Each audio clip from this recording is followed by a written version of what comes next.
Hello everyone, welcome to I exam भी। दोस्तों बहुत स्वागत है आप सभी का। मेरा नाम है कैलाश तिवारी। दोस्तों आज हम एक इम्पॉर्टेंट टॉपिक के बारे में डिस्कस करने वाले हैं। आप बहुत सारे यूट्यूब में वीडियोस देख रहे होंगे। एक तरफ तो लाइन लगी हुई है कि इतनी वैकेंसीज आएंगी, नोटिफिकेशन कोई आ नहीं रहा और इतनी वैकेंसीज आएंगी। देखो, ये जो वैकेंसी वाली न्यूज होती है ना, इसको न्यूज की तरह लेना चाहिए, बट ये नहीं कि दिन रात इसी में डूब गए, क्योंकि वो जब आएगी तब आएगी। अभी जो है वो अच्छे से करना है। मैं हमेशा कहता हूँ, forget about the past, forget about the future. Future के बारे में थोड़ा सा हमें न्यूज रहनी चाहिए, पता रहना चाहिए, बट ये नहीं कि उसी के सपने देखने बैठे। हमें वर्क करना है प्रेजेंट में। अगर आप प्रेजेंट में अच्छा वर्क करते हैं तो आप पास्ट अपने आप अच्छा क्रिएट होता है और फ्यूचर भी डेफिनेटली अच्छा होगा।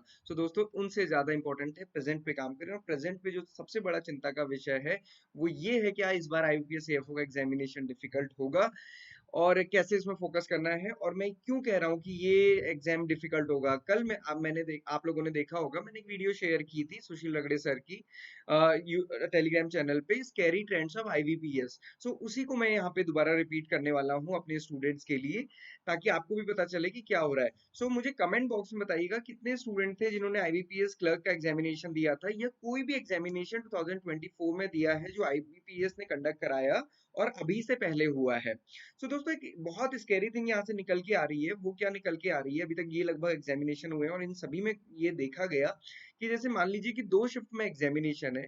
फर्स्ट शिफ्ट हुआ और सेकंड शिफ्ट हुआ। फर्स्ट शिफ्ट का एग्जामिनेशन अगर इजी था तो ये बहुत ज्यादा डिफिकल्ट था।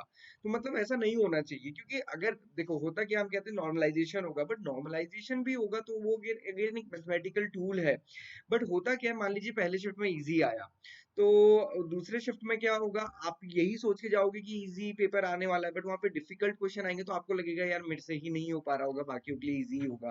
तो उससे क्या होता है ना, सारी चीजें गड़बड़ हो जाती हैं। इसीलिए हालांकि मैं तो कहता हूँ कि एनालिसिस कभी मत देखिए, अपना एग्जामिनेशन देखिए और उसके बाद मिलाइए भी मत, बट हाँ, हमें चैन भी कहाँ मिलता है। ये एक इंपॉर्टेंट चीज हो रही है जिसकी वजह से ये काफी स्कैरी थिंग है। और ये आरआरबी में भी हमें देखने को मिला, सेबी में भी देखने को मिला, नेफिड में भी, और अभी आईबीपीएस क्लर्क में तो देखने को मिला ही है।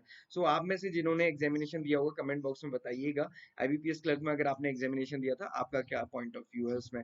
दोस्तों, ये एक बहुत बड़ी अलार्मिंग सिचुएशन है। और ये ऐसा नहीं कि इसी साल है, ये लास्ट ईयर भी थी। लास्ट ईयर भी मैंने सेम वीडियो बनाया था। और इवन अगर आप कट ऑफ से भी देखिए आईबीपीएस एएफओ की, आईबीपीएस एएफओ की क्वांट्स, रीजनिंग एंड इंग्लिश में देखिए देखिए कट ऑफ मोर और लेस सिमिलर है। तो क्या हर साल बच्चे उतना ही पढ़ के जा रहे हैं? नहीं, हर साल तो बच्चे ज्यादा पढ़ के जाते हैं। उसके बाद भी कट ऑफ कम होने का मतलब है कि एग्जामिनेशन डिफिकल्ट आ रहा है। और इसको कहने का तो कोई मतलब ही नहीं है। 2022 का प्रीवियस ईयर पेपर आप देखिए, 2023 का पेपर देखिए, एक साल रीजनिंग डिफिकल्ट थी, एक बार क्वांट्स डिफिकल्ट थी। तो नो डाउट पेपर तो डिफिकल्ट है।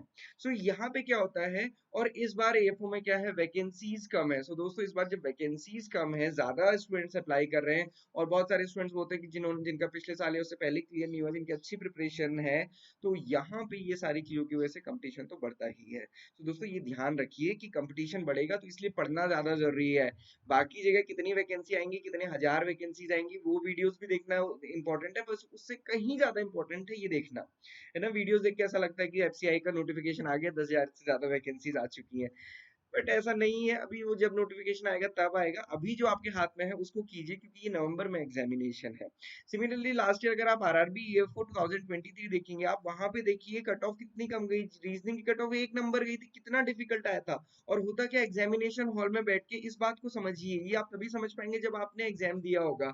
आजकल तो यूट्यूब में कोई भी कुछ भी ज्ञान दे देता है, एग्जामिनेशन कोई दिया नहीं। एग्जामिनेशन में क्या होता है, जब आप एग्जाम दे रहे होते हैं ना, तो आपको क्या लगता है कि यार मुझसे ही कम हो रहा होगा, बाकी तो कर रहे हैं, बाकी तो पता नहीं कितनी रफ शीट भर दी। ये सारी चीजें होती है ना एग्जामिनेशन में। तो एग्जामिनेशन में इसकी वजह से हम फिर गैस वर्क शुरू करते हैं और वहीं पे गड़बड़ हो जाती है। तो लास्ट ईयर देखिए रीजनिंग कितनी डिफिकल्ट आई थी। इवन फाइनेंशियल अवेयरनेस वहां पे बहुत डिफिकल्ट थी, 1 नंबर उसकी कट ऑफ गई। इंग्लिश की कट ऑफ 1 नंबर गई आउट ऑफ 40।